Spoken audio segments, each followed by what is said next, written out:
अस्सलामुअलैकुम प्यारे बच्चों, आज मैं आपको सुनाऊंगी एक लालची कुत्ते की कहानी। एक दफ़ा का जिक्र है, एक कुत्ता बहुत भूखा था। वो खाने की तलाश में मारा मारा फिर रहा था। फिरते फिरते वो एक कसाब की दुकान पे पहुंचा। उधर उसे एक गोश्त का टुकड़ा मिला। वो गोश्त का टुकड़ा मुंह में दबाए जा रहा था। उसका गुज़र एक नदी पर से हुआ। नदी में उसने अपना अक्स देखा तो वो समझा कि पानी में एक दूसरा कुत्ता है।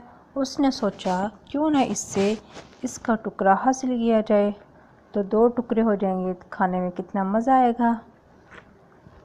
उसने जैसे ही उस पर चलाना शुरू किया, अपना मुंह खोला, तो उसका अपना गोश्त का टुकड़ा भी पानी में गिर गया और वह मुंह देखता रह गया।